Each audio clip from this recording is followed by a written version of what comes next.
El teléfono sonó a las 2:37 p.m. de un martes. Recuerdo exactamente la hora, porque estaba mirando el reloj de la cocina, calculando cuándo llegaría mi hijo Carlos a recogerme para nuestra cita con el médico. 43 años trabajando como electricista, manos que ya habían arreglado 1000 problemas, pero en ese momento temblaban al contestar el teléfono. «¿Señor Antonio Silva?» La voz de la gerente del banco sonaba tensa, casi susurrando. «¿Se encuentra en casa ahora? Es urgente». «Sí, estoy».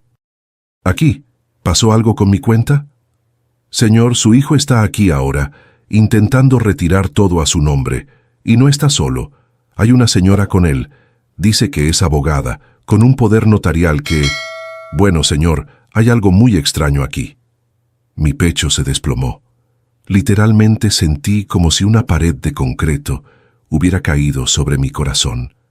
Carlos, mi único hijo, el niño que cargué en los hombros por años, que crié solo después de que su madre nos abandonó cuando él tenía apenas 8 años. El mismo Carlos que la semana anterior me había abrazado y dicho, «Papá, ahora me toca cuidarlo a usted». «Imposible», murmuré en el teléfono. Él juró que me ayudaría. Él mismo dijo que me acompañaría al médico hoy para cuidar mi salud. La gerente respiró hondo antes de responder. «Señor Antonio, por favor, venga inmediatamente. Y traiga sus documentos originales. Todos». Colgué el teléfono y me quedé ahí parado en la cocina, observando la mesa donde aún había 2 tazas de café del desayuno. Una era mía, la otra era de Carlos, que había dormido en casa porque dijo que quería estar más cerca de papá a cuidarlo mejor. Ahora entendía el verdadero motivo. Sentí ese dolor específico que solo un padre traicionado conoce. No es un dolor que grita, es un dolor que corta por dentro, como una navaja que va abriéndose camino despacio entre las costillas hasta llegar al corazón. Es el dolor de descubrir que tu vida entera de sacrificio valió menos que algunos ceros en una cuenta bancaria. Mis piernas flaquearon. Tuve que apoyarme en el fregadero de la cocina, el mismo fregadero que había arreglado 3 veces a lo largo de los años, porque Carlos siempre rompía la llave jugando cuando era niño. ¿Cuántas veces había dejado de comprarme algo para asegurarme de que él tuviera todo? ¿Cuántas madrugadas había pasado despierto, preocupado por su futuro, planeando cómo dejarle algo mejor a mi hijo? El silencio de la casa en ese momento pesaba más que 40 años de trabajo pesado. Era un silencio diferente, cargado de una traición que aún no lograba procesar completamente. Mi estómago estaba revuelto, como si hubiera tragado piedras, la boca seca, las manos sudando frío. Miré alrededor de la sala donde Carlos había crecido, la televisión vieja que nunca cambié porque siempre prioricé comprarle cosas a él, el sillón gastado, donde acostumbraba sentarme para ayudarlo con la tarea. Las fotos en la pared mostraban nuestra vida juntos. Carlos con uniforme escolar, Carlos graduándose de la preparatoria, Carlos el día de la graduación de la universidad que pagué trabajando doble los fines de semana. Cada foto era una puñalada. Cada recuerdo se transformaba en evidencia de lo ingenuo que había sido, como un hombre de 64 años, que siempre se había enorgullecido de ser listo, durón, de resolver los problemas solo, había sido engañado por su propia sangre. La sensación física era insoportable. Ese nudo en la garganta que los hombres de mi generación aprendemos desde pequeños a tragarnos, pero que esta vez estaba demasiado grande para bajar. El pecho apretado, como si alguien hubiera puesto una banda de hierro alrededor de mi tórax y estuviera apretando despacio. Tomé las llaves del carro con manos temblorosas. El mismo carro que había mantenido impecable por 15 años, porque siempre fui un hombre cuidadoso con mis cosas. El carro donde le había enseñado a Carlos a manejar, donde habíamos platicado sobre la vida durante tantos viajes. En el camino al banco, cada semáforo en rojo era una eternidad. Mi mente trataba de encontrar una explicación lógica, una disculpa para mi hijo. Tal vez sea un malentendido, pensaba. Tal vez está tratando de ayudarme con algo y la gerente no entendió bien. Pero en el fondo, Una voz que no quería escuchar susurraba la verdad. A los 64 años de edad, después de una vida entera criando a un hijo solo, trabajando como burro para darle lo mejor, me estaban robando. No un extraño, mi propio hijo. ¿Cuántos padres por ahí ya sintieron este dolor específico de descubrir que fueron vistos no como padres, sino como un obstáculo entre los hijos y el dinero?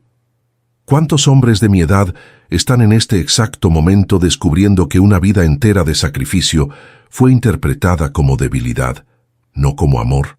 La respuesta vendría en 15 minutos, cuando abriría la puerta del banco y miraría a los ojos a mi hijo. Si ya sintieron que una vida entera de trabajo como padre valía menos que un capricho momentáneo de su hijo, quédense conmigo hasta el final de esta historia, porque lo que pasó después de esa llamada me enseñó que un hombre solo pierde la dignidad cuando acepta ser tratado como banco, no como padre. Suscríbanse al canal para no perderse los próximos relatos. Hay muchos padres por ahí que necesitan escuchar esto. Antes de continuar, si les gustan relatos reales como este, de historias que muestran que nunca es tarde para un hombre recuperar su valor, suscríbanse al canal y activen la campanita, porque aquí no cuento historias de víctimas, cuento historias de hombres que decidieron reaccionar. Mi nombre es Antonio Silva, tengo 64 años y necesito regresar un poco en el tiempo para que entiendan cómo llegué a ese momento, descubriendo que mi propio hijo estaba tratando de robarme, como si fuera un cajero automático con piernas, no un padre que dedicó décadas de su vida a criar a ese muchacho. Porque esta historia va a hacer que muchos padres repiensen lo que están aceptando en nombre del amor familiar. Soy electricista desde hace 43 años. Empecé como aprendiz a los 18, todavía viviendo con mis papás en una casa pequeña en el suburbio. Siempre fui un hombre de trabajar con las manos, de resolver problemas prácticos. No soy de muchas palabras, pero sí de hechos. Cuando digo que voy a hacer algo, lo hago. Cuando tomo un compromiso, lo cumplo. Esa siempre fue mi naturaleza. Conocí a la mamá de Carlos cuando tenía 28 años. Era bonita, hablaba bien, me hacía sentir especial. Nos casamos rápido, y Carlos nació al año siguiente. Estaba feliz como nunca había estado en la vida. Finalmente tenía mi propia familia, mi propósito. Recuerdo haber cargado a ese bebé en mis brazos y prometerme a mí mismo que él nunca pasaría por las dificultades que yo pasé.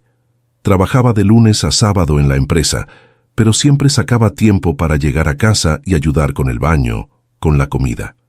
El fin de semana era sagrado para la familia.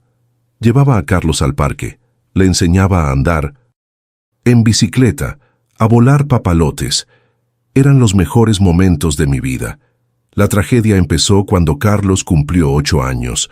Su mamá simplemente desapareció. Dejó una nota diciendo que no había nacido para ser madre, que quería vivir la vida. Me abandonó con un niño de 8 años y una casa que pagar. Nunca más dio señales de vida. En ese momento pude haberme desplomado. Muchos hombres habrían entregado al hijo a familiares o al gobierno, pero yo no. Miré a ese niño llorando por su mamá y pensé, ahora somos solo nosotros dos, mijo, y voy a ser papá y mamá al mismo tiempo. Y fue exactamente eso lo que hice. Reorganicé mi vida entera alrededor de Carlos. Me levantaba a las 5:30 para prepararle el desayuno antes de la escuela. Trabajaba de las 7 a las 5, corría a recogerlo a la escuela, lo ayudaba con la tarea, hacía la cena, lo bañaba, lo acostaba. El sábado era día de lavar ropa, hacer las compras, limpiar la casa. El domingo era nuestro día de diversión, parque, cine o simplemente ver tele juntos. Dejé todo para ser un buen padre. Dejé de salir con amigos. No salí con nadie durante años porque no quería confundir al niño. Cada decisión que tomaba en la vida tenía a Carlos como centro. ¿Será que esto es bueno para mi hijo? Era la pregunta que guiaba cada elección. Cuando quiso hacer natación, le pagué la escuela más cara de la zona, aunque tuve que hacer horas extra para conseguirlo. Cuando creció y quiso un videojuego, trabajé 2 fines de semana seguidos para comprárselo. Cuando llegó a la adolescencia y quiso unos tenis de marca, usé el mismo zapato roto por 6 meses más para poder comprarle lo que quería. Carlos era un niño inteligente, siempre fue bien en la escuela, educado, me respetaba. Cuando me decía papá con esa voz de niño, mi corazón se derretía. Cuando me abrazaba antes de dormir, sentía que todo el esfuerzo valía la pena. Era mi motivación para levantarme temprano todos los días. En la adolescencia, como todo muchacho, tuvo sus fases difíciles, pero siempre platicábamos. Yo no era un papá que pegaba o gritaba, creía en el diálogo, en el ejemplo. «Mijo», le decía, «hombre de palabra es hombre de valor. Siempre sé honesto conmigo, que juntos resolvemos cualquier problema». Cuando llegó la hora del examen de universidad, Carlos quería estudiar administración de empresas. La carrera era de tiempo completo, en una universidad privada cara. Hice las cuentas. Aún trabajando extra, apenas alcanzaba para pagarla. Pero ¿cómo le iba a decir no al sueño de mi hijo? Saqué un préstamo. Empecé a trabajar también los sábados por la tarde. Dejaba al muchacho en la universidad por la mañana, me iba a trabajar, lo recogía por la noche. Fueron 4 años así. 4 años levantándome a las 5 y llegando a casa a las 10 de la noche. Exhausto, pero feliz porque estaba construyendo el futuro de mi muchacho. Durante la universidad, Carlos salió con algunas muchachas. Una especialmente se puso seria, la Patricia. Me caía bien. Parecía una niña buena, educada. Hablaban de casarse después de la graduación. Yo ya me imaginaba nietos, nuestra familia creciendo. El día de su graduación fue el día más feliz de mi vida. Ver a mi hijo con toga y birrete, recibiendo el diploma, sabiendo que había logrado darle algo que yo nunca tuve, educación superior. Lloré como niño en ese auditorio. Era la coronación de 16 años de dedicación total. Después de la graduación, Carlos consiguió un buen trabajo en una empresa de contabilidad. Empezó ganando bien, se mudó a un departamento más grande. Estaba orgulloso. Finalmente mi muchacho era independiente, construyendo su propia vida. Fue en esa época que se casó con Patricia. Yo pagué buena parte de la boda, obviamente. Era mi único hijo, quería que fuera especial. Usé mis ahorros y saqué otro préstamo, pero valió la pena. Verlo feliz era todo lo que quería. Los primeros años después de la boda fueron tranquilos. Carlos venía a visitarme todos los domingos a almorzar. Platicábamos sobre el trabajo, sobre sus planes, sobre la posibilidad de nietos. Me sentía realizado. Había cumplido mi misión como padre. Pero despacio, casi imperceptiblemente, las cosas empezaron a cambiar.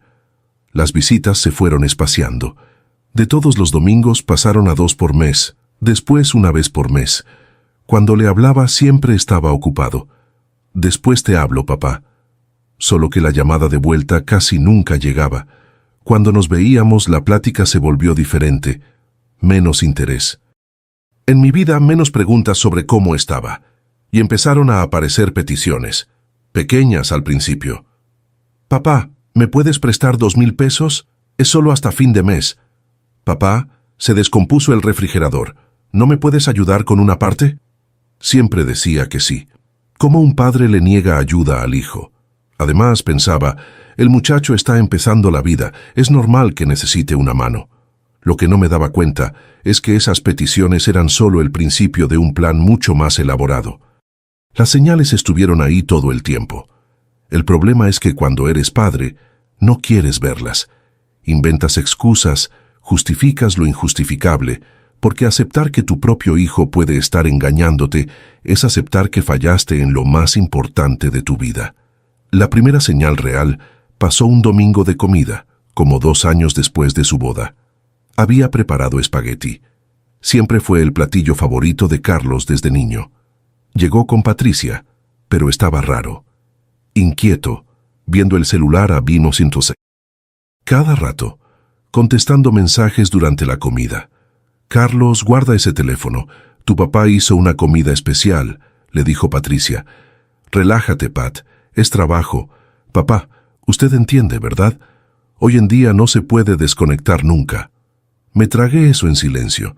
En mi época el domingo en familia era sagrado, pero pensé, los tiempos son otros, el muchacho está creciendo profesionalmente. Durante la comida empezó a hacer preguntas raras sobre mis ahorros. Papá, ¿ya pensó en invertir ese dinero? El pagaré no rinde nada hoy en día. ¿Cuánto tiene guardado? En ese momento pensé que era interés genuino.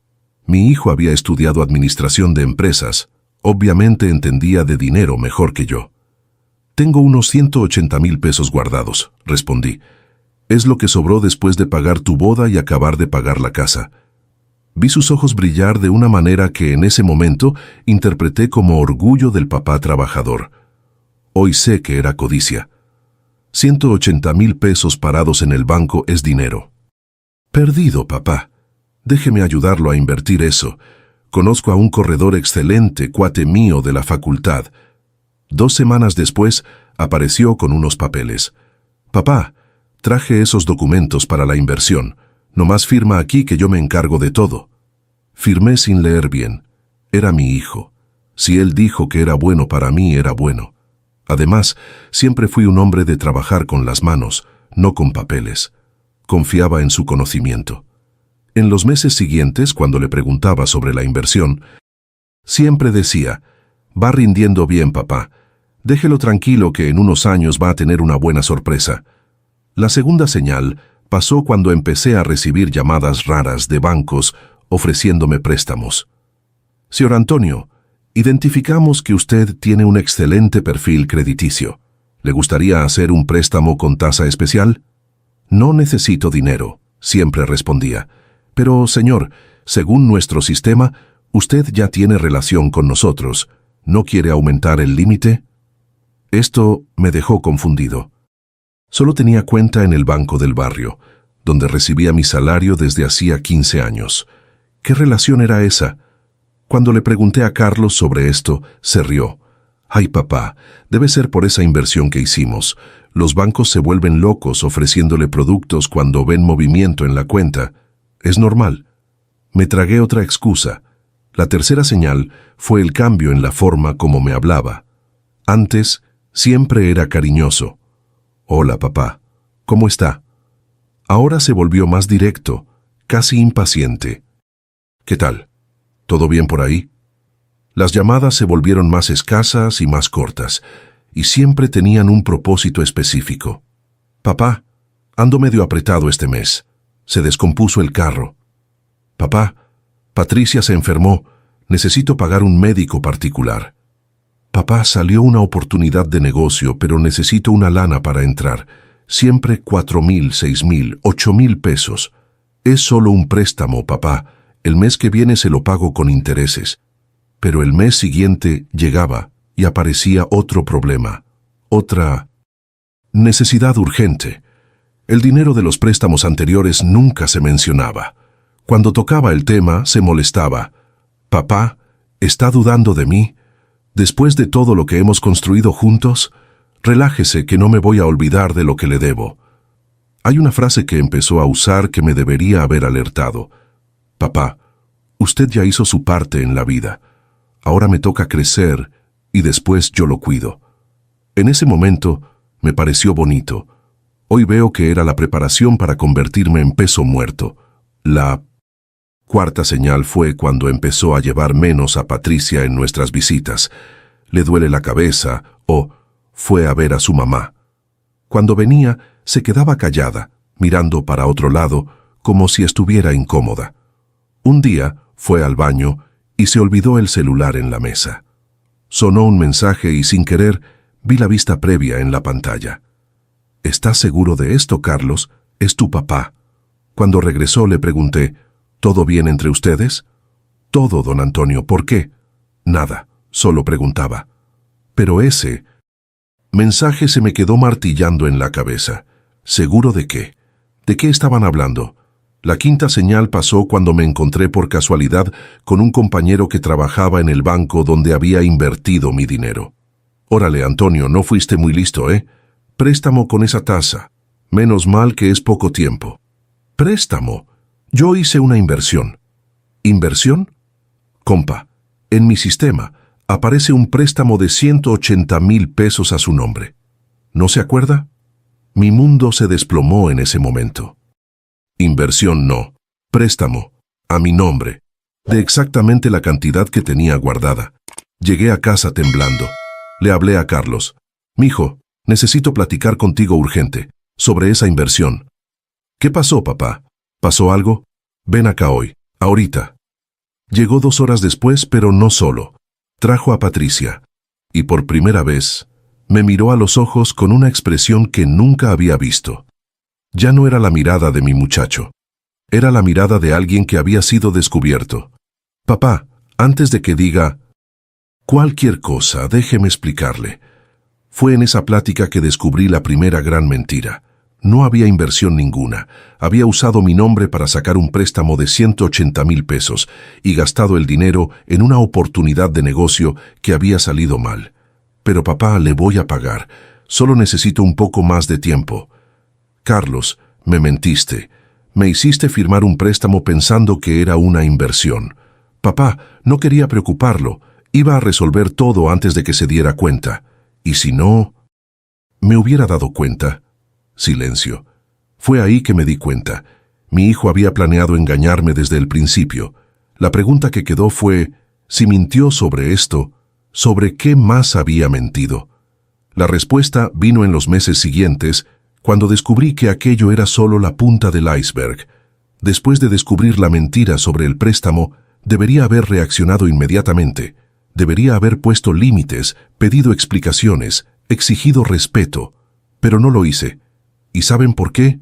Porque existe una trampa específica para padres hombres de nuestra generación. Nos criaron para resolver problemas, no para crear conflictos.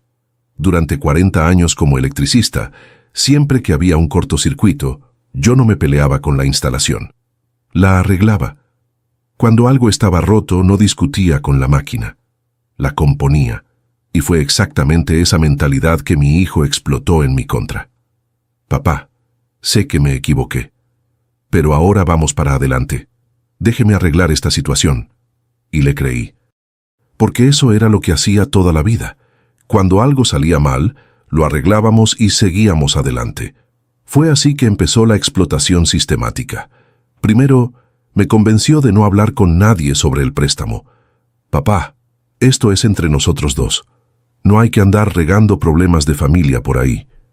Me aisló de mis amigos, de los vecinos, de cualquier persona que pudiera darme una opinión externa sobre lo que estaba pasando. Segundo, asumió el control de mis finanzas temporalmente. «Papá, déjeme manejar este desmadre que hice. Voy a organizar todo, pagar este préstamo y regresamos a lo normal». Le entregué mis tarjetas, claves, documentos. En mi cabeza estaba ayudando a mi hijo a arreglar su error. En realidad, estaba entregándole las llaves de la caja fuerte al ladrón. Tercero, me puso en una rutina de rendición de cuentas. Cada semana tenía que justificarle mis gastos. «Papá, 800 pesos en el súper, está exagerando. Tiene que economizar si quiere que liquide esta deuda». Imaginen la humillación. Un hombre de 60 años que trabajó toda la vida, teniendo que pedirle permiso a su propio hijo para comprar comida. Pero me lo tragaba, porque pensaba que era temporal, que pronto todo regresaría a la normalidad. La explotación financiera fue solo el principio. Lo peor era el abuso emocional que venía junto. Carlos desarrolló una técnica que hoy sé que se llama manipulación. Cada vez que yo cuestionaba algo, volteaba la conversación contra mí. «Papá, se está poniendo olvidadizo. Ya le expliqué esto. Papá, usted no entiende de dinero, por eso está en esta situación». Cuando me quejaba de que ya no veía el dinero de mi pensión, decía, «Papá, usted se gastó todo en mi educación, ¿se acuerda? Ahora me toca administrar mejor». Cuando le preguntaba por qué ya no me visitaba, la respuesta era, «Papá, anda muy negativo últimamente. Es difícil convivir así». Ustedes no saben lo que es escuchar eso del propio hijo. Es como si alguien tomara cada momento bueno de tu vida como padre y lo convirtiera en prueba de que fuiste un fracasado. Cada sacrificio que hice por él se volvía evidencia de que era incompetente para cuidarme solo. La soledad que vino después fue devastadora, y no es cualquier tipo de soledad. Es la soledad específica del hombre mayor que fue abandonado por su propia sangre. Los hombres de nuestra generación no nos criaron para hablar de sentimientos. No le hablamos a los amigos llorando, no vamos al psicólogo, no tenemos red de apoyo emocional. Cuando nuestra familia nos abandona, nos quedamos literalmente solos en el mundo. Pasaba días enteros sin hablar con nadie. Me levantaba, desayunaba solo, comía solo, cenaba solo, dormía solo. La televisión se volvió mi única compañía, pero hasta la tele me molestaba, porque cada comercial del Día del Padre, cada escena de familia feliz, era una puñalada. Empecé a tener problemas de salud que claramente estaban relacionados con el estrés. Dolor en el pecho, presión alta, insomnio. Cuando iba al médico me preguntaba, ¿cómo está la familia? ¿Tiene apoyo en casa? ¿Cómo le iba a explicar que mi familia me estaba robando? La vergüenza era insoportable. Vergüenza de haber criado un hijo malagradecido. Vergüenza de haber sido engañado. Vergüenza de estar en una situación que no sabía cómo resolver.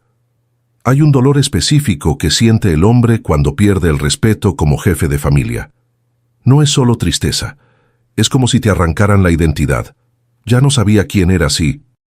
No era el papá de Carlos, sino era el proveedor, el protector, el hombre que resolvía los problemas.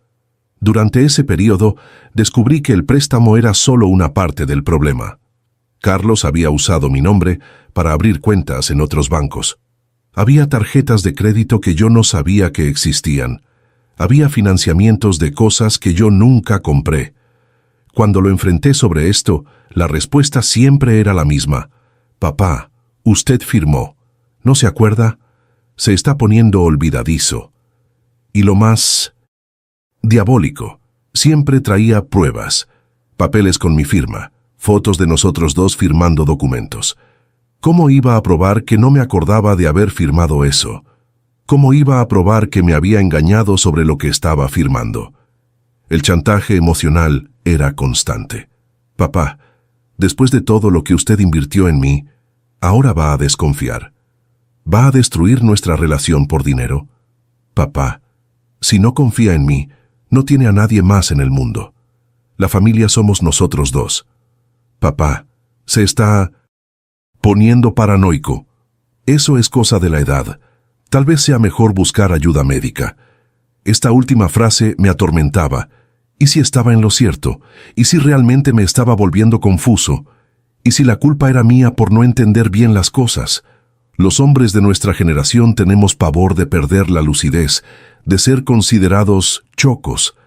Carlos explotaba exactamente ese miedo. Cada vez que yo cuestionaba algo, le echaba la culpa a mi edad, a mi confusión mental. Fue en esa época que descubrí lo peor. Estaba hablándole a otras personas de que yo estaba problemático. Me encontré con una vecina en la calle que me dijo, «Don Antonio, Carlos me contó que usted está pasando por dificultades. Si necesita algo...» ¿Dificultades? Dijo que anda medio confundido últimamente haciendo líos con el dinero. En ese momento, entendí que estaba construyendo una narrativa sobre mí. Estaba plantando la semilla de que era un viejo problemático, confundido, que ya no sabía cuidarse solo. ¿Preparando el terreno para qué? ¿Para internarme? ¿Para quedarse con mis bienes definitivamente? El aislamiento social se fue intensificando. Los pocos amigos que tenía empezaron a tratarme de forma diferente. No sabían si creerle a Carlos o creerme a mí. En la duda se alejaron. Me volví un fantasma en mi propia vida. Me levantaba sin propósito, vivía sin alegría, dormía sin esperanza.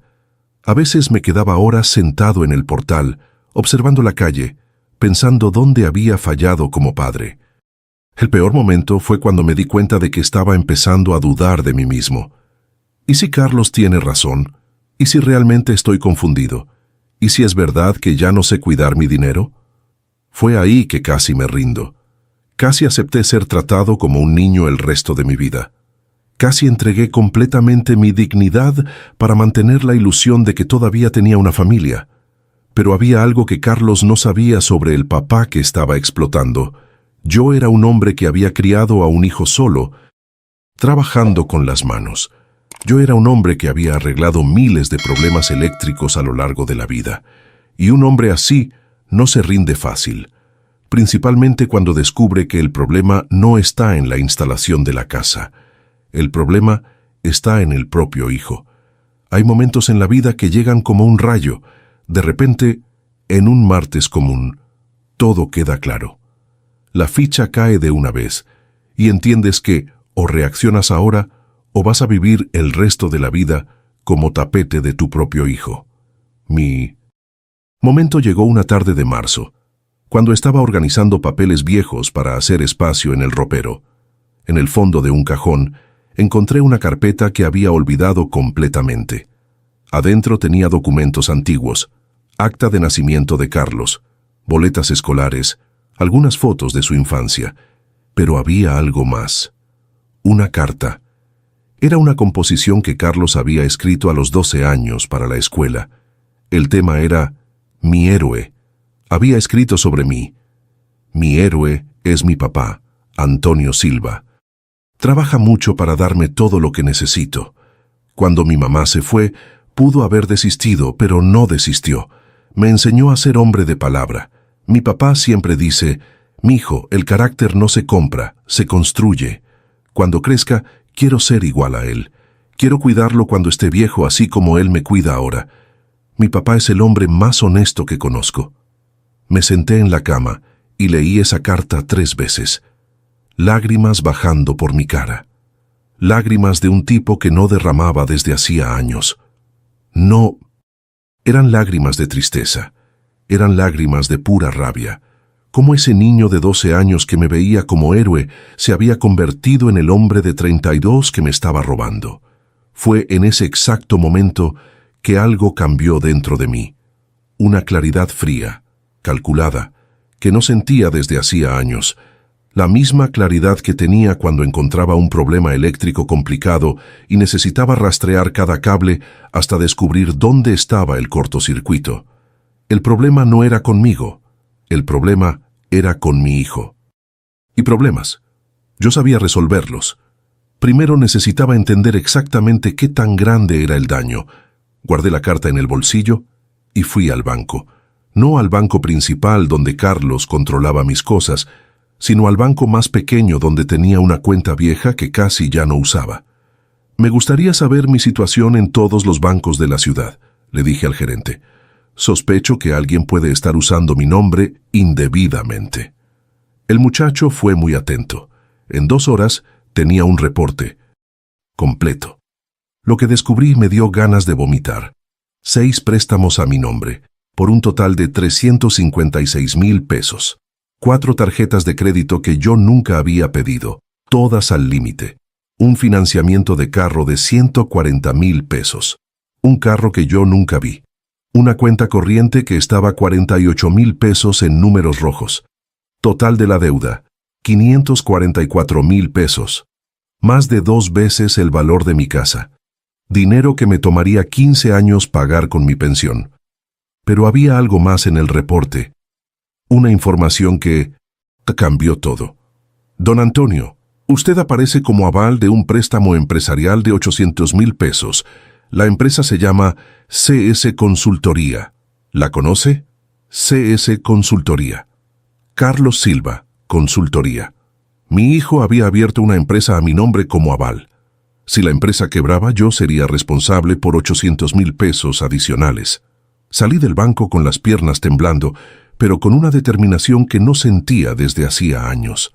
Aquello ya no era sobre dinero, era sobre dignidad, era sobre mostrarle a ese muchacho que el héroe de la composición todavía estaba vivo dentro de mí. Llegué a casa e hice algo que no hacía desde hacía meses. Abrí una cerveza fría, me senté en el portal y planeé mi venganza. No venganza de hacer daño, venganza de recuperar mi valor como hombre. Primer paso, documentar todo. Le tomé foto a cada papel, Anoté cada deuda. Organicé una carpeta con todas las evidencias de lo que estaba pasando. Si era necesario ir a la justicia, tendría pruebas. Segundo paso: investigar la empresa. Al día siguiente, fui a la dirección registrada de CS Consultoría. Era una oficina pequeña en una zona comercial. Fingí que estaba interesado en contratar los servicios y logré platicar con la secretaria. ¿Está el señor Carlos? Solo viene aquí 2 veces por semana, pero puedo agendar una cita. ¿Qué tipo de consultoría hacen?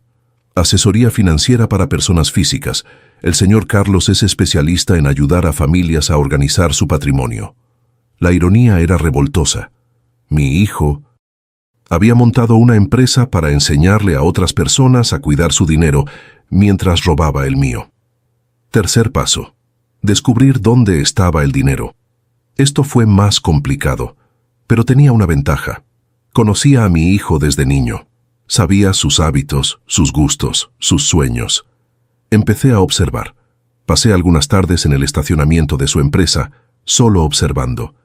Vi cuando llegó en un carro nuevo, un sedán negro, caro, el mismo carro que aparecía a mi nombre en el financiamiento. Lo seguí hasta Tom's, el departamento. Ya no era el departamento sencillo donde vivía cuando se casó. Era un edificio lujoso, con portero, área de recreación. Departamento que costaba por lo menos 3 veces más que el anterior. Descubrí también que él y Patricia estaban viajando frecuentemente. El Instagram de Patricia estaba lleno de fotos en resorts, restaurantes caros, tiendas de marca. Todo financiado con mi dinero. Cuarto paso: construir una red de apoyo. Me acordé de un amigo de los tiempos del sindicato, Joaquín, que se había jubilado y se hizo abogado. Le hablé y le conté toda la situación. Antonio, esto es delito: uso indebido de documento, estafa, apropiación indebida. Tu hijo puede ir a la cárcel. No quiero encarcelar a nadie, Joaquín. Solo quiero mi vida de vuelta. Entonces vamos a hacer diferente. Vamos a darle un susto que nunca va a olvidar. Quinto paso: la trampa. Joaquín me ayudó a elaborar un plan sencillo pero efectivo. Iba a fingir que me estaba sintiendo mal, llamar a Carlos, para que me ayudara, y enfrentarlo con todas las evidencias enfrente de un testigo. Pero había un detalle: no iba solo a enfrentarlo, iba a hacerle una propuesta que no podría rechazar. Le hablé a Carlos un jueves por la mañana, fingiendo voz débil. «Mijo, me siento muy mal. Dolor en el pecho, falta de aire, ¿puedes venir? Tengo miedo». Se tardó casi 1 hora en llegar.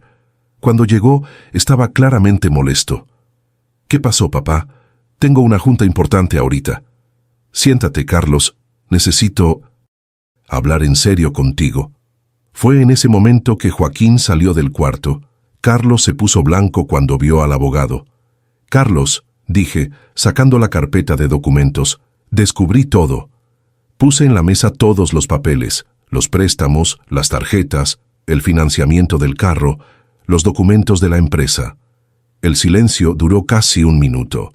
Carlos miró los papeles, me miró a mí, miró a Joaquín, de vuelta a los papeles. Cuando finalmente habló, la voz le temblaba. «Papá, puedo explicar todo». «Esto, no necesitas explicar nada», lo corté. «No te llamé para escuchar disculpas. Te llamé para hacerte una propuesta». Sexto paso: la propuesta. Era sencilla y directa. «Carlos, tienes 48 horas para regresarme el acceso a todas mis cuentas y tarjetas. Tienes 30 días para transferir la propiedad del carro de mi nombre al tuyo. Tienes 60 días para quitarme como aval de tu empresa. Y tienes 90 días para presentar un plan realista de pago de las deudas que hiciste a mi nombre». «¿Y si no?» «¿Puedo, papá? Ahí el leak. Joaquín va a meter una demanda penal contra ti por estafa y voy a cortar cualquier relación que todavía existe entre nosotros. Papá, no puede estar hablando en serio». Me levanté de la silla, saqué la composición antigua que tenía en el bolsillo y la puse en la mesa junto con los otros papeles. «Lee esto, Carlos».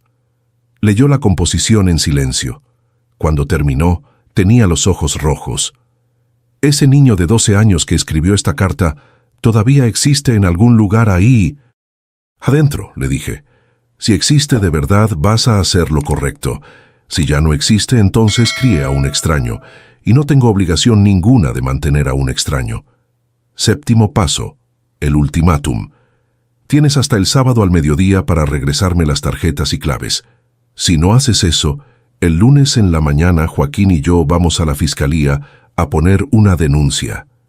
Carlos trató de argumentar, llorar, prometer que iba a cambiar, pero yo estaba diferente. Ya no era el papá desesperado por mantener la familia unida a cualquier costo. Era un hombre que había redescubierto su valor. No quiero promesas, Carlos, quiero hechos. Tienes 48 horas.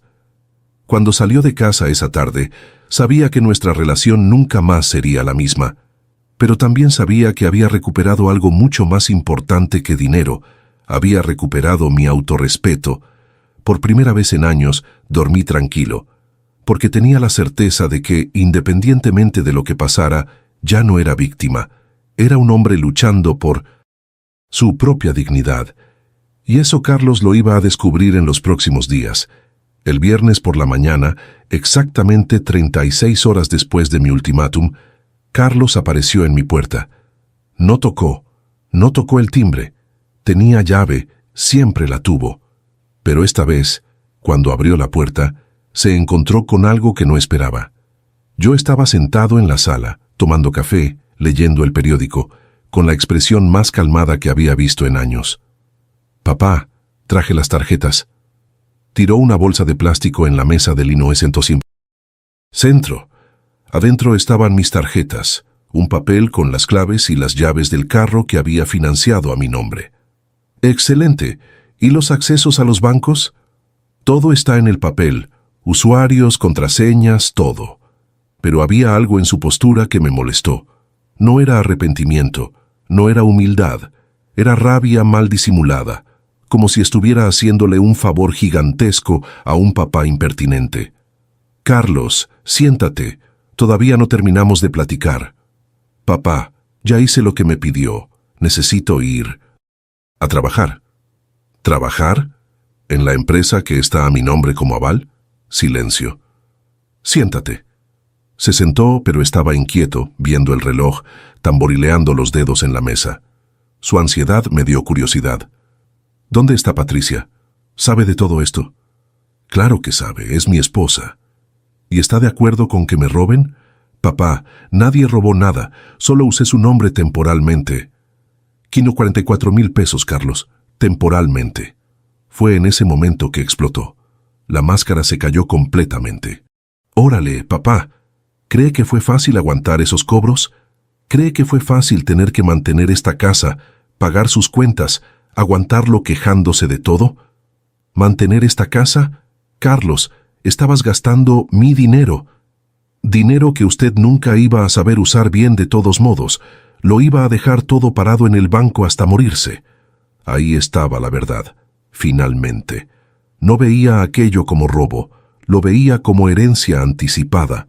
En su cabeza, yo ya estaba muerto, y él solo estaba aprovechando lo que sería suyo de todos modos. «Entonces así es como me ve, como un estorbo que se está tardando mucho en morir». «Papá, no fue eso lo que dije. Fue exactamente eso lo que dijiste». Continúa. «Usted no entiende. Tengo una empresa que manejar, una esposa, compromisos. ¿Cree que se puede vivir con el sueldo que gano en la oficina? ¿Y desde cuándo tus compromisos son mi responsabilidad?» «Desde siempre. Usted tuvo un hijo, ahora tiene que cargar con las consecuencias». Listo. La verdad. Completa. En la visión de Carlos, yo era un deudor eterno. Había tenido un hijo, entonces debía mantenerlo para siempre. No importaba la edad, no importaba que estuviera casado, tuviera profesión. Yo era el banco permanente de su vida. Y si te digo que ya no quiero cargar con esas consecuencias, ahí se va a quedar solo el resto de su vida, porque no tiene a nadie más en este mundo aparte de mí. La amenaza era clara. O yo aceptaba que me robaran, o perdía al único hijo, pero había calculado mal, muy mal. «Carlos, ¿conoces el dicho mejor solo que mal acompañado?» «Papá, No, déjame terminar. Me acabas de hacer una amenaza. Dijiste que si no acepto que me robes, me voy a quedar solo. Sabes que no entendiste.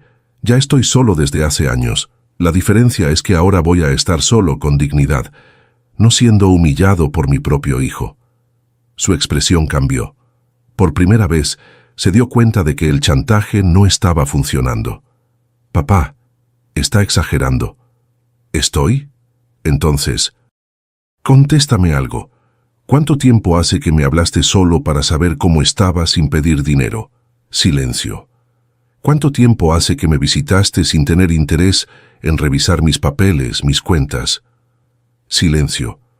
¿Cuándo fue la última vez que me diste un abrazo de verdad, no de quien tiene prisa? Silencio.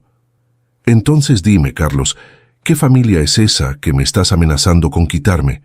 Porque desde mi punto de vista, ya perdí a mi hijo hace mucho tiempo. Lo que quedó fue solo un estafador, que por casualidad salió de mi barriga. Fue ahí que empezó a llorar, pero no era llanto de arrepentimiento, era llanto de rabia, de frustración por haber sido descubierto. Papá, no puede estar hablando en serio. ¿Después de todo qué? ¿Después de todo lo que yo hice por ti? Porque por lo que hiciste por mí últimamente, no tengo de qué sentir nostalgia. En ese momento, sonó el teléfono. Era el banco. ¿Señor Antonio? Aquí es de la gerencia del Banco Central. ¿Podría venir? Ahora, hay una situación que necesitamos discutir urgentemente. ¿Qué tipo de situación? Prefiero platicar en persona. Es sobre actividades sospechosas en las cuentas vinculadas a su RFC. Colgué el teléfono y miré a Carlos. Estaba pálido.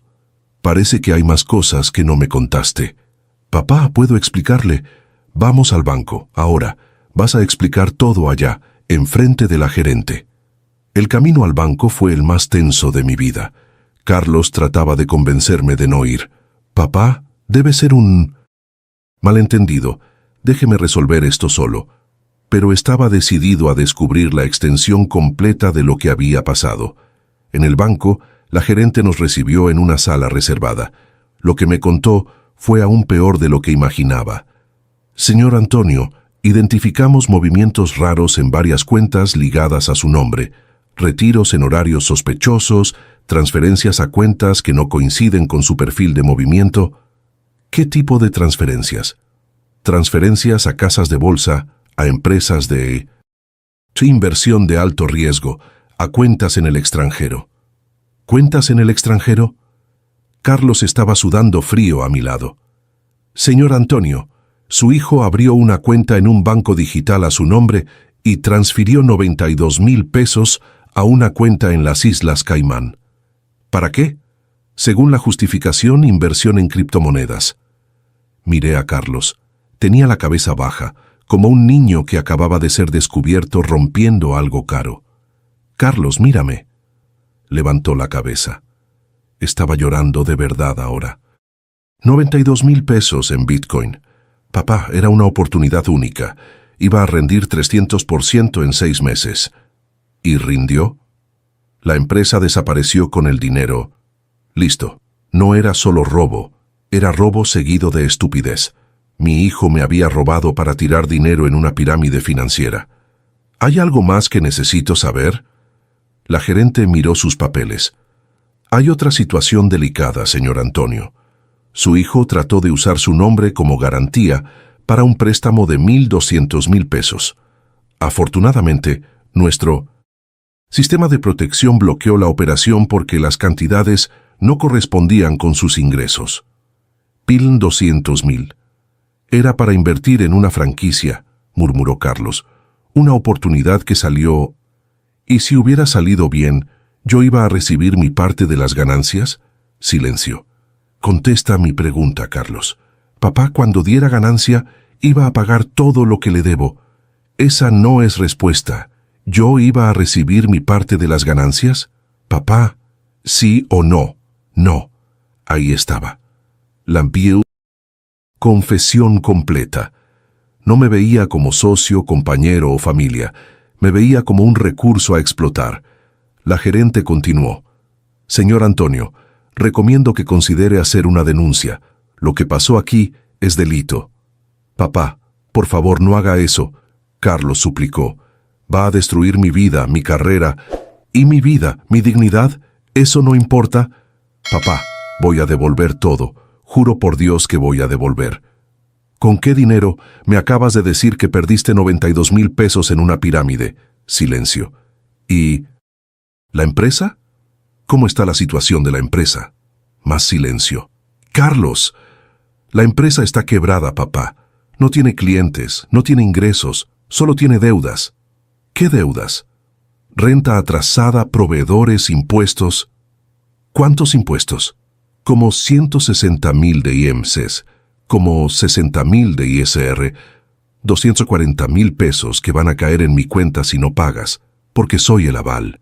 Papá, ¿cuánto tiempo sabías que la empresa estaba quebrada? Como 6 meses. ¿Y aún así seguiste gastando mi dinero? Estaba tratando de salvar la empresa. Mentira. Estabas gastando en viajes, carro, departamento caro. Lo vi todo. Fue en ese momento que me di cuenta. Ya no había nada que salvar. No había arrepentimiento genuino. No había plan real de cambio. Solo había un hombre de 32 años que quería seguir viviendo como un adolescente mantenido por el papá. Carlos, levántate. Papá, levántate. Se levantó. Tienes 2 opciones. O asumes integralmente todas estas deudas, quitas mi nombre de todo, y encuentras una manera de pagarme de vuelta a lo largo de los próximos años, o voy a la fiscalía ahora y hago una denuncia por estafa. Papá, no puedo asumir todo eso solo. Es mucho dinero. Entonces vas a tener que aprender, porque una cosa te puedo garantizar. Ya no vas a usar mi pensión para financiar tu irresponsabilidad. ¿Y si no puedo pagar las deudas de la empresa? Ahí te vas a ir al buró de crédito, tu RFC se va a ensuciar y vas a enfrentar las consecuencias de tus decisiones. Papá está siendo cruel. ¿Cruel? Carlos, me robaste durante años, me mentiste en mi cara, me humillaste, me hiciste sentir un viejo inútil, y ahora yo soy el que está siendo cruel. Papá, soy su hijo. No, tú eras mi hijo. Mi hijo murió el día que decidió verme como fuente de ingresos, no como papá. En ese momento, la máscara se cayó completamente de su lado también. La rabia explotó. Está bien, ¿quiere quedarse solo? Se va a quedar solo. Se va a morir solo en esa casa. Y cuando eso pase, ni siquiera voy a aparecer en el velorio. Perfecto. Así no corro el riesgo de que trates de vender mi ataúd antes del entierro. Salió de la sala dando un portazo. Fue así que descubrí algo fundamental. La amenaza de quedarse solo funciona cuando tienes miedo de la soledad. Pero cuando descubres que la compañía te está destruyendo, la soledad se vuelve libertad. Y fue exactamente esa libertad la que empecé a construir en los días siguientes. Los primeros días después del enfrentamiento en el banco fueron raros. No raros de malo, raros de diferente. Como cuando te quitas un zapato apretado que habías estado usando por años, y de repente te das cuenta de que tus pies no dolían por casualidad. Me levanté el primer lunes después de la pelea e hice algo que no hacía desde hacía mucho tiempo. Preparé un desayuno completo para mí. No esos cafés rápidos que tomaba corriendo, preocupado por las cuentas que Carlos podría estar haciendo. Un desayuno de verdad. Pan tostado, queso, jamón, fruta, jugo, como si fuera una persona que merece ser bien tratada, por lo menos por mí mismo. Me senté en el portal a desayunar y me di cuenta de algo curioso. El silencio de la casa ya no me molestaba. Durante años, ese silencio era el sonido de la soledad, de la familia que se había deshecho. Ahora era el sonido de la paz. No había nadie hablándome para pedir dinero. No había nadie llegando a casa fingiendo cariño para ver qué podía tomar.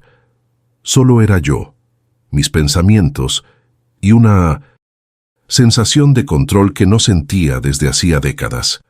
Pero no voy a mentir, los primeros días también trajeron dudas. Por la noche, Cuando la casa se quedaba muy callada, me preguntaba si había hecho lo correcto. ¿Y si cambiara? ¿Y si le hubiera dado otra oportunidad? ¿Y si estoy siendo un papá demasiado duro? Fue el Lic, Joaquín, quien me ayudó a mantener el rumbo. Me hablaba todos los días para saber cómo estaba y siempre decía: Antonio, no corriste a tu hijo, corriste a un estafador que vivía en tu casa. Y tenía razón. El niño que escribió esa composición a los 12 años llamándome héroe ya no existía desde hacía mucho tiempo. Lo que quedó fue un hombre de 32 años que creía que el mundo le debía todo. El primer gran cambio práctico fue asumir control total de mis finanzas. Cancelé todos los poderes que le había dado a Carlos, cambié todas las contraseñas, cerré cuentas que ni sabía que existían. Fue un trabajo de 2 semanas, pero al final tenía algo que no tenía desde hacía años: claridad completa sobre mi situación financiera. El daño era grande, 544,000 pesos en deudas, pero no era imposible de manejar. Hablé con los bancos, renegocié plazos, logré parcelar todo en cantidades que cabrían en mi pensión sin dejarme apretado. Me iba a tomar como 8 años liquidar todo, pero por lo menos ahora sabía exactamente dónde estaba parado. El segundo cambio fue físico. Durante los años de estrés con Carlos, había dejado de cuidarme. Estaba con unos kilos de más, barba mal hecha, ropa siempre la misma. Parecía un hombre que había renunciado a sí mismo. Decidí cambiar eso. Empecé a caminar todas las mañanas, no solo para hacer ejercicio, sino para salir de casa, ver gente, recordar que existía un mundo más allá de mis problemas familiares. Me compré ropa nueva, me hice un buen corte de pelo, hasta empecé a usar una colonia que estaba guardada desde hacía años. Parece tontería, pero cuando te ves en el espejo y ves a un hombre bien cuidado en lugar de un pobrecito maltratado por la vida, tu postura cambia, tu autoestima regresa. El tercer cambio, y tal vez el más importante, fue social. Durante años me había aislado, con vergüenza de la situación con Carlos, sin valor para hablar de mis problemas. Ahora que los problemas estaban sobre la mesa, decidí platicar. Empecé a frecuentar de nuevo la asociación del barrio, donde tenía algunos conocidos. Al principio fue difícil. ¿Y Carlos cómo está? Era una pregunta que venía siempre, pero aprendí a responder con honestidad. Estamos pasando por dificultades. Hizo algunas decisiones con las que no estoy de acuerdo, así que decidimos darnos un tiempo. No entraba en detalles, no hablaba mal de él públicamente, pero tampoco fingía que todo estaba bien. Y descubrí algo interesante. Muchos papás de mi edad estaban pasando por situaciones parecidas. Hijos que no visitaban, que solo hablaban para pedir dinero, que trataban a los papás como bancos o depósitos de conveniencia. Fue en esas pláticas que conocí a don Mario, un señor de 68 años que había pasado por una situación muy similar a la mía. Hijo único que había vaciado los ahorros de la familia y después desapareció cuando se acabó el dinero. Antonio, me dijo una tarde de domingo en la plaza, el error que nosotros los papás hacemos es creer que amor es dar todo lo que los hijos quieren. Pero amor de verdad a veces es decir no, es enseñar límites, es mostrar que las acciones tienen consecuencias. Pero, ¿y si se alejan para siempre? Sí, se alejan porque dejaste de ser banco, entonces nunca fueron hijos de verdad, fueron clientes. Esa frase se me quedó por días. Clientes. Era exactamente eso lo que había sido para Carlos en los últimos años. No un papá, sino un cliente que tenía que mantener contento para seguir recibiendo los beneficios.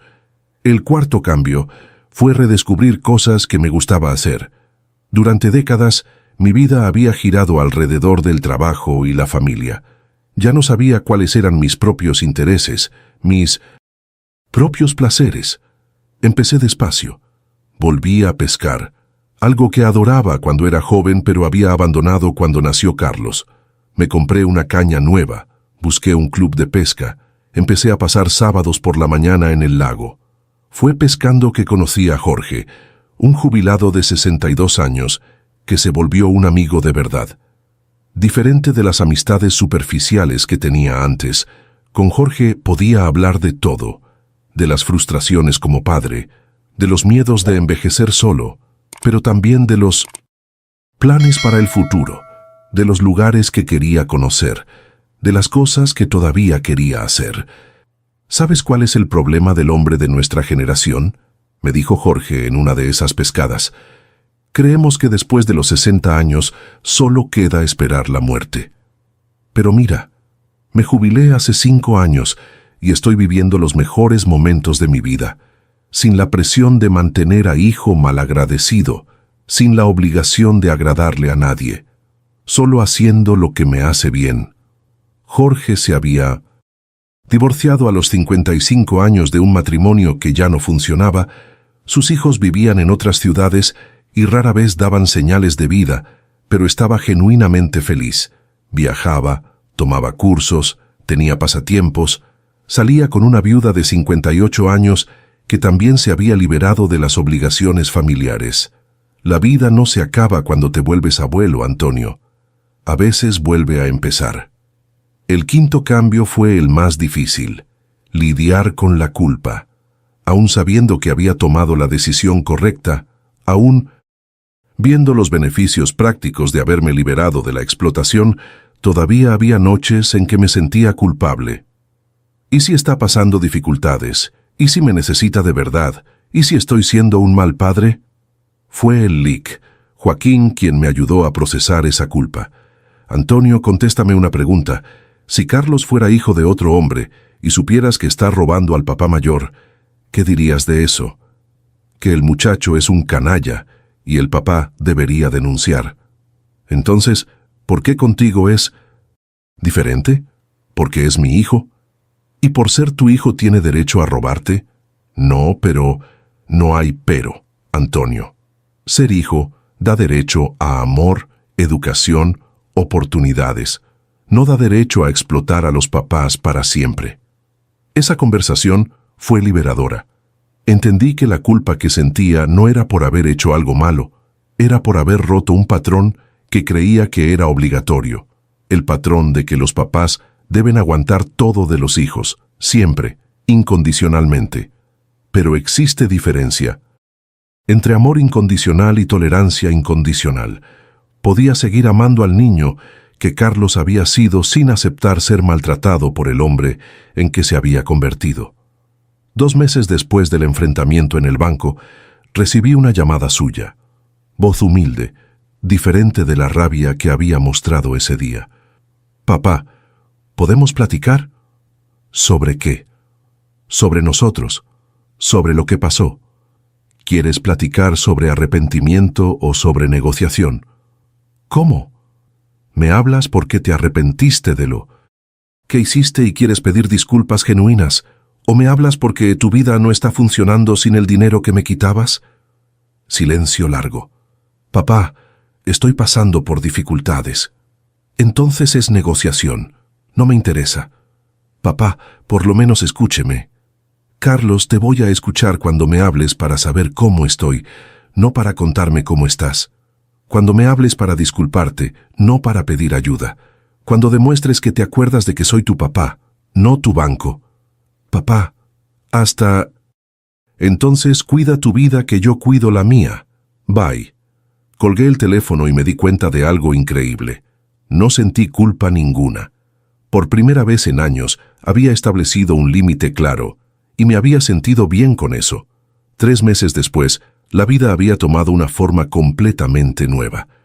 Me levantaba sin ansiedad, me iba a dormir sin preocupación, pasaba los días haciendo cosas que me daban placer. Tenía amigos de verdad, pasatiempos genuinos, y hasta estaba pensando en hacer un viaje que siempre quise hacer: conocer las pirámides de Teotihuacán. La casa que antes era un mausoleo de la familia destruida, ahora era mi refugio personal. Reorganicé todo a mi manera, sin tener que consultarle a nadie, sin tener que explicarle mis gastos a un hijo malagradecido. Y cuando me veía en el espejo, veía algo que no veía desde hacía años: un hombre de valor, no un papá fracasado, no un viejo pobrecito siendo explotado.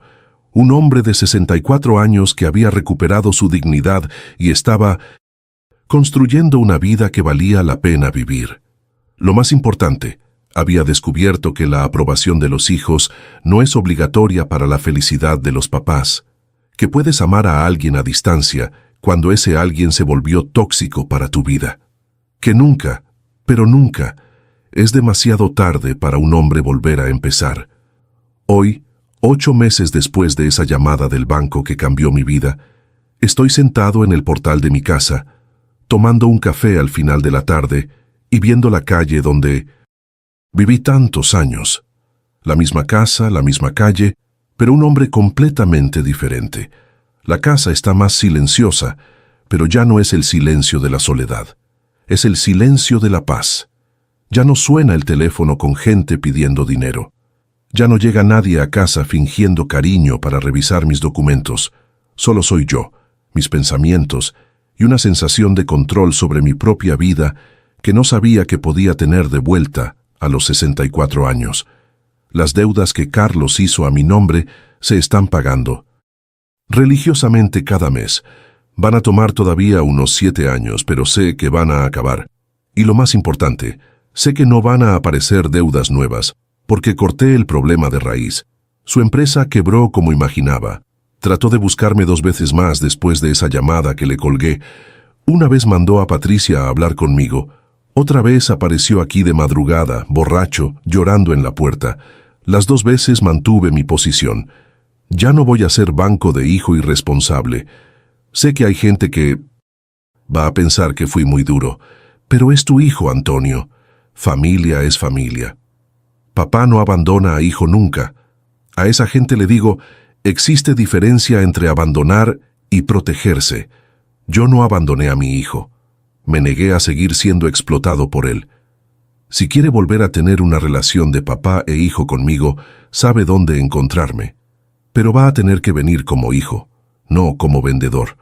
Durante estos meses, aprendí algunas cosas que quiero compartir con otros papás que pueden estar pasando por situaciones parecidas. Primera lección. Amor de papá no te obliga a aceptar cualquier cosa.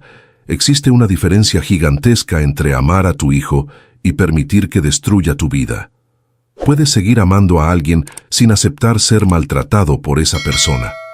Segunda lección. Hijo adulto no es tu responsabilidad.